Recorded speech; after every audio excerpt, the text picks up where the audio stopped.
Et s'il n'existait plus nulle part sur Terre d'abri pour les plus puissants généraux du monde?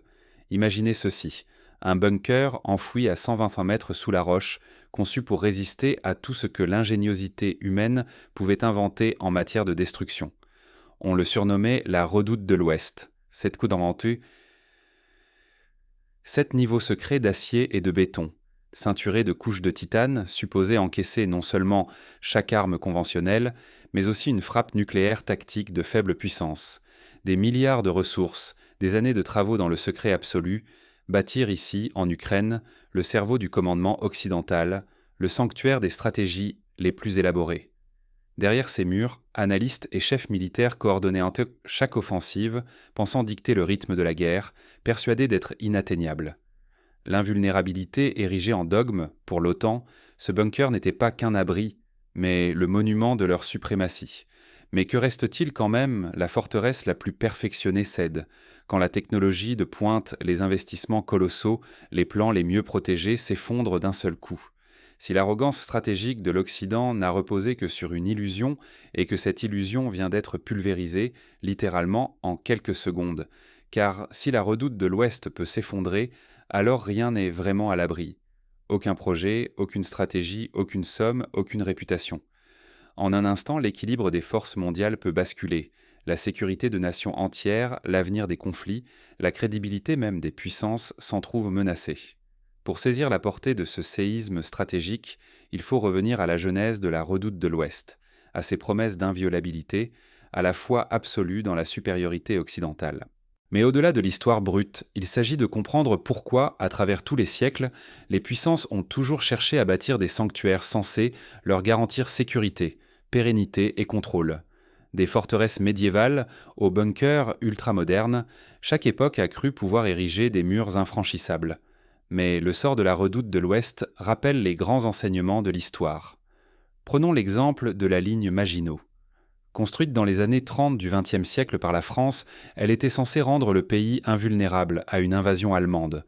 Pourtant, l'ennemi l'a contournée, prouvant que l'innovation offensive finit souvent par avoir raison de la défense la plus sophistiquée. La redoute de l'Ouest s'inscrit dans cette tradition. Symbole du génie technique, elle partage aussi l'aveuglement des certitudes stratégiques passées.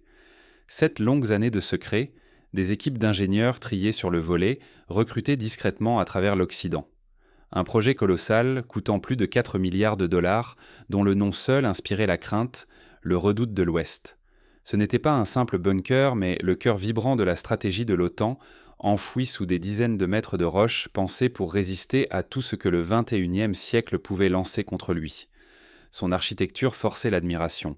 3 couches superposées, alternant béton armé et titane, conçues pour encaisser, sans faillir, une frappe nucléaire tactique. Chaque couloir, chaque porte blindée respirait la paranoïa et la sophistication technique. Au sommet de l'ingénierie occidentale, la promesse d'invulnérabilité résonnait partout dans ses entrailles. Pour illustrer la complexité de la structure, imaginez les bunkers de la Seconde Guerre mondiale, comme ceux du mur de l'Atlantique, mais multipliés par 100 en termes de sophistication et de profondeur. Mais la vraie singularité du redoute ne tenait pas qu'à ses murs. Sa mission en faisait la pièce maîtresse de la guerre en Europe. Un cerveau hyper connecté où plus de 200 officiers et experts venus de toute l'Alliance orchestraient en continu la riposte occidentale. Ici, tout convergeait, données satellites, ordre de frappe, surveillance en direct. Chaque décision se transformait en action immédiate sur le terrain. Chaque minute gagnée coûtait des vies à l'adversaire. Le bunker ne servait pas seulement de sanctuaire. Il incarnait la suprématie technologique occidentale, une démonstration de force autant que de contrôle. Derrière ces parois, l'OTAN imposait son tempo, convaincu qu'aucune menace ne pouvait franchir ses défenses. Chacune de ses attaques partait de ce labyrinthe. Chaque silence pesait comme une épée suspendue au-dessus de l'ennemi. L'avantage paraissait écrasant. Rapidité, précision, intelligence en temps réel. L'ennemi ne pouvait ni suivre, ni riposter, avant que l'OTAN n'ait déjà frappé à nouveau. L'existence même du redoute redessinait, à elle seule, la carte du conflit. Tant que ce centre opérait, la domination occidentale semblait inébranlable. Pour comprendre l'importance de cette domination, rappelons-nous la guerre du Golfe en 1991. Les États-Unis avaient alors utilisé des centres de commandement souterrains pour coordonner des frappes de précision avec une rapidité inédite, écrasant en quelques jours l'armée irakienne. Le redoute de l'Ouest était pensé pour aller encore plus loin, traiter en temps réel des milliards d'octets de données, synchroniser des centaines d'unités et anticiper chaque mouvement adverse. Mais la puissance a un prix. Chaque frappe, chaque opération coordonnée depuis ici creusait l'écart et multipliait les pertes adverses, faisant du redoute la clé du pouvoir et la cible suprême. Car dans la guerre moderne, la vitesse et la coordination valent bien la force brute. Tant que ce centre restait debout, toute contre-attaque semblait vaine. Pour les stratèges de l'OTAN, le redoute était l'assurance ultime. Mais croire à l'invulnérabilité, c'est oublier que l'information peut fissurer les murailles les plus épaisses. La guerre n'est jamais une équation parfaite. Comme lors du célèbre raid israélien sur Entebbe en 1976, où une opération parfaitement planifiée a contourné les défenses ougandaises, le renseignement et l'effet de surprise prennent souvent le pas sur la puissance brute. Dans l'ombre, une arme russe attend son heure. Le Kinzhal-M, missile hypersonique, vise déjà le cœur du redoute. Mais avant d'en arriver là, il faut comprendre le fonctionnement de cette forteresse et pourquoi elle était jugée inattaquable. Imaginez une journée typique à la redoute de l'Ouest. Aux premières heures, des analystes scrutent en direct les images satellites, tandis que des officiers répartissent les priorités d'attaque à travers des réseaux cryptés. À chaque étage du bunker, des équipes spécialisées, du renseignement électronique à la cyberdéfense, veillant à détecter et neutraliser la moindre menace. Les communications sont sécurisées selon les standards les plus élevés, dignes de ceux utilisés pour les codes nucléaires américains. En cas d'attaque, des procédures d'urgence sont activées. Les portes blindées se verrouillent, des générateurs autonomes prennent le relais et des systèmes de filtration protègent contre toute attaque chimique ou biologique. Un exemple concret, lors d'une simulation d'attaque, le bunker a pu fonctionner en autarcie totale pendant plus d'un mois, sans contact avec l'extérieur, tout en continuant de coordonner des opérations militaires. Mais comment abattre un tel monstre ? Le redoute de l'Ouest, fruit de 7 années de travaux secrets et de milliards investis, est protégé par des couches titanesques de béton, de titane et de roche. 3 niveaux de blindage, amortis par des plaques anti-souffle, rendent toute approche directe suicidaire. On pense alors à l'opération Chastise menée par les Britanniques en 1943 contre les barrages allemands. Il avait fallu concevoir des bombes totalement inédites pour percer ces ouvrages massifs. Ici, le défi est encore plus grand. Face à cette énigme, il ne suffit pas de localiser le bunker. Il faut cartographier chaque accès, chaque étage, chaque faille potentielle. Un seul écart et la frappe échoue. L'ennemi riposte librement et l'échec russe devient la risée du monde. La solution ? L'opération coordonnée précise. Derrière ce nom anodin, une fusion inédite de moyens. Agents infiltrés jusque dans le cercle rapproché des officiers alliés, satellites capables de traquer la moindre anomalie thermique, interception électronique de chaque communication interne, tous les outils du renseignement convergent, synchronisés pour bâtir une certitude absolue. Pendant des semaines, les analystes recoupent comme chaque signal, chaque détail. Un agent, introduit au plus près du commandement adverse, transmet des informations vitales, horaires, circuits de sécurité, habitudes des principaux responsables. Grâce à ces fragments, une modélisation en 3 dimensions du bunker voit le jour et révèle ses points faibles, ses axes de vulnérabilité. Pour donner une idée de l'ampleur de l'effort, rappelons le travail des Alliés pour localiser la base de Peenemünde pendant la Seconde Guerre mondiale. Des espions, des photos aériennes, des recoupements infinis avaient permis de cibler l'usine des V2, changeant ainsi le cours de la guerre. Ici, l'opération coordonnée précise requiert une fusion de technologies du XXIe siècle et d'espionnage humain à l'ancienne. Le risque est immense. À chaque étape, la moindre faille dans la chaîne de renseignement pourrait tout faire basculer. Si une information est fausse ou interceptée, le plan s'effondre et la Russie s'expose à une riposte massive et à l'humiliation sur la scène internationale. Mais cette fois, le puzzle est complet. Coordonnées exactes, profil des cibles clés, schéma du blindage et des circuits internes, tout concorde. Le centre névralgique de l'ennemi est enfin exposé, nu sous l'œil des satellites et des analystes. Reste une question, simple et terrifiante. Existe-t-il une arme assez puissante pour traverser cette citadelle souterraine et porter le coup fatal ? Le haut commandement russe n'a plus qu'une seule option, déployer sa pièce maîtresse, un missile hypersonique jamais encore utilisé en opération réelle. Face à l'indestructible, il n'y a qu'une réponse, l'inarrêtable. Là où l'Occident croyait ses défenses impénétrables, une arme unique vient troubler l'équilibre, le Kinzhal-M. Véritable joyau de la technologie hypersonique russe, ce missile incarne la collision entre génie du renseignement et force brute de l'ingénierie militaire. Sa simple existence fissure des décennies de certitudes stratégiques. Le Kinzhalem n'est pas un missile ordinaire. C'est un projectile hypersonique doté d'une ogive tandem conçue pour transpercer les bunkers les plus profonds, même ceux réputés invulnérables. Sa précision est chirurgicale. Chaque tir frappe sa cible avec une marge d'erreur quasi nulle. Tout commence à très haute altitude. Un MiG-30 ETUNK, modernisé pour l'occasion, largue le missile. Dès lors, le Kinzhalem fonce à plus de 15 000 km/h, 12 fois la vitesse du son. À cette allure, il franchit des centaines de kilomètres en quelques minutes, suivant une trajectoire qui défie l'anticipation. Ni les radars américains, ni les systèmes européens ne peuvent prévoir ou stopper son envol. Son invulnérabilité tient à une alchimie unique. Vitesse extrême, manœuvres imprévisibles, signatures furtives.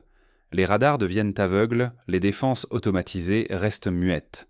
Intercepter le Kinzhalem, c'est tenter d'attraper une étoile filante à la main. Mais la technologie ne suffit pas.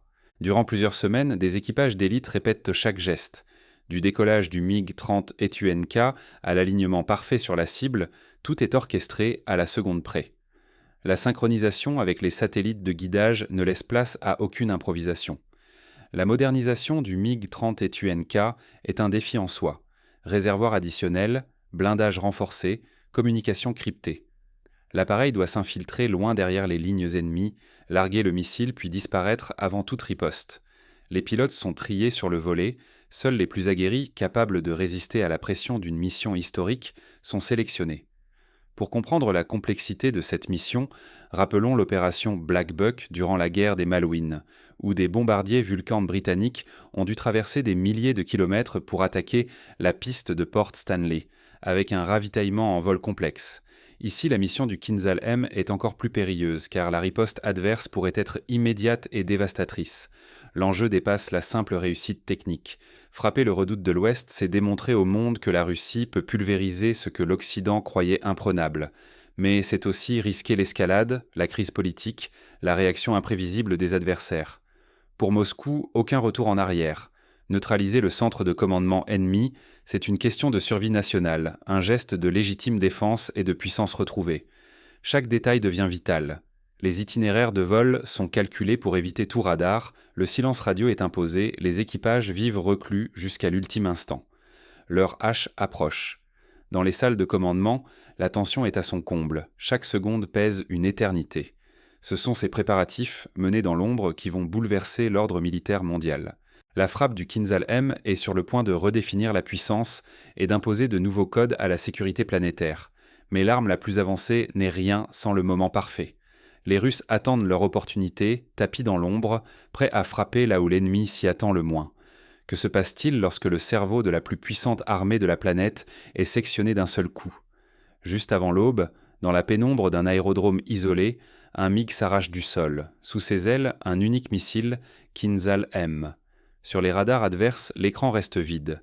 Quelques instants après le décollage, l'ordre tombe. Cible verrouillée, feu autorisé. Le missile fend l'air à plus de 12 fois la vitesse du son, invisible pour les défenses occidentales. Les systèmes antimissiles et les brouillages électroniques ne captent qu'une trace fantomatique, bien trop tard. En 32 secondes, le Kinzhalem atteint la redoute de l'Ouest, un bastion enfoui sous 120 mètres de roches et de béton armé. L'impact est chirurgical.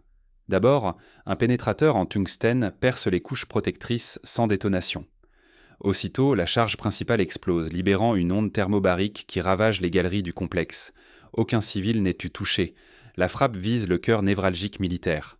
À la surface, une brève accalmie. Puis, la montagne tremble et le silence tombe sur les communications ennemies. Les opérateurs alliés s'acharnent à rétablir les liaisons, mais la radio reste muette. Dans les premières heures, la confusion envahit les rangs.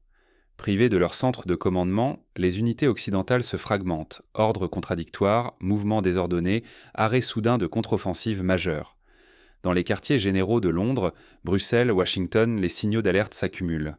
Personne ne sait qui doit réagir. Même les officiers les plus aguerris cèdent à la panique. La frappe n'a pas seulement détruit la redoute de l'Ouest, elle a fracturé l'illusion d'invulnérabilité.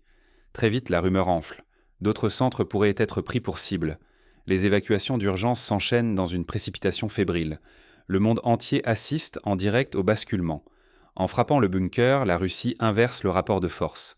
En quelques minutes, l'initiative stratégique change de camp. Le message est clair, aucune forteresse, aucun plan n'est à l'abri d'une percée technologique. À l'ouest, la confiance se fissure. Les analystes, convaincus jusque-là de la suprématie occidentale, comprennent que la sécurité des nations, des ressources vitales, des alliances elles-mêmes, peut voler en éclats en moins d'une heure.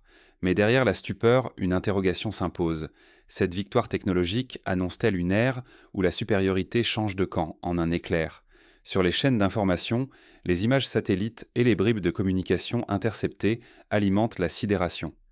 Les leaders occidentaux doivent décider, riposter, négocier ou s'adapter à ce nouvel ordre imprévisible.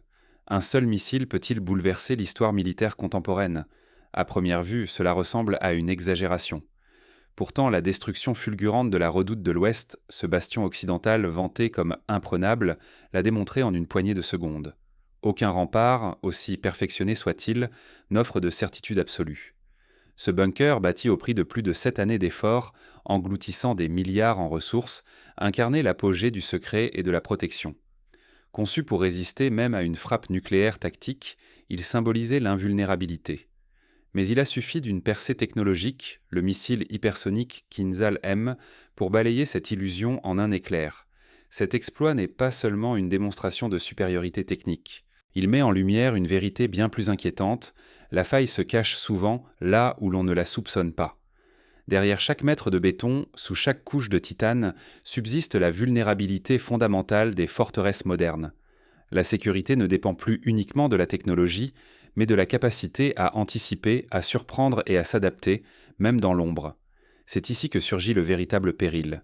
Si un seul missile, né d'un renseignement hors pair et d'une ingénierie de rupture, peut anéantir des décennies de certitudes stratégiques en quelques minutes, alors l'équilibre du monde tient à un fil ténu.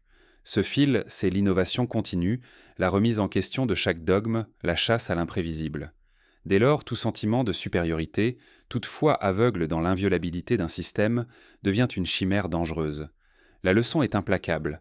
La force ne se mesure pas à l'épaisseur des murs, mais à la compréhension profonde de l'adversaire, à la maîtrise du renseignement et à l'audace d'innover là où personne ne l'attend. Pour illustrer cette leçon, regardons le passé. La chute de la forteresse de Massada, assiégée par les Romains, ou la prise de Constantinople malgré ses murailles réputées imprenables lors de l'année 1453. À chaque fois, une innovation, rampe d'assaut, canon géant ou ruse stratégique, a offert la victoire là où la fortification semblait train éternel. Aujourd'hui, la guerre de l'information rend les forteresses encore plus vulnérables. Un virus informatique, une fuite de données, un renseignement bien placé peut suffire à ouvrir une brèche. Le Kinzhal-M n'est que la matérialisation la plus frappante de ce basculement, où l'invisible, le rapide, l'inattendu deviennent les nouvelles armes absolues. Face à cette réalité, quelles sont les leçons pratiques à retenir pour les stratèges d'aujourd'hui et de demain? Premièrement, la résilience ne doit jamais reposer sur une seule technologie, aussi avancée soit-elle. Il faut multiplier les centres de commandement, les réseaux de communication et prévoir des plans de secours pour chaque scénario d'attaque. Deuxièmement, le renseignement doit être redoublé. Il ne s'agit plus seulement de surveiller l'ennemi, mais d'anticiper ses ruptures technologiques. Être capable de détecter une menace émergente avant qu'elle ne se matérialise offre l'avantage décisif. Troisièmement, la formation des équipes et la simulation de crise deviennent cruciales. Les opérations de type Black Start, où l'on simule la perte totale des réseaux et du commandement, permettent de préparer des réactions adaptées à l'imprévu. Quatrièmement, la coopération internationale s'impose. Aucune nation, même la plus avancée, ne peut prétendre à l'invulnérabilité seule. Les alliances doivent apprendre à partager l'information, à mutualiser les capacités de défense et à coordonner leurs réponses. Enfin, l'humilité stratégique doit redevenir une vertu cardinale. Chaque avancée technologique, chaque fortification, chaque doctrine n'est qu'une étape dans une course sans fin. Il faut apprendre à douter de ses certitudes, à remettre en question les dogmes et à envisager l'imprévisible comme la norme, non l'exception. Au final, une question persiste, plus brûlante que jamais. La technologie seule pourra-t-elle garantir demain la sécurité des États, ou faudra-t-il réinventer notre vision du pouvoir, de la résilience et de la guerre elle-même? C'est là le véritable enjeu du siècle. Non pas bâtir des forteresses de plus hautes, mais apprendre à survivre dans un monde où aucune forteresse n'est éternelle. L'avenir appartiendra à ceux qui sauront anticiper, s'adapter et innover, même quand tout semble acquis. Et si le Kinzhal-M n'est qu'un début, alors la prochaine rupture pourrait venir d'un champ encore inexploré. Un monde nouveau s'ouvre, incertain, dangereux, mais porteur d'opportunités pour ceux qui garderont l'esprit ouvert et l'œil aiguisé. La dette de la question est close, mais le débat, lui, vient à peine de commencer. À vous de tirer les leçons de la chute de la redoute de l'Ouest et d'imaginer le prochain chapitre de l'histoire stratégique mondiale.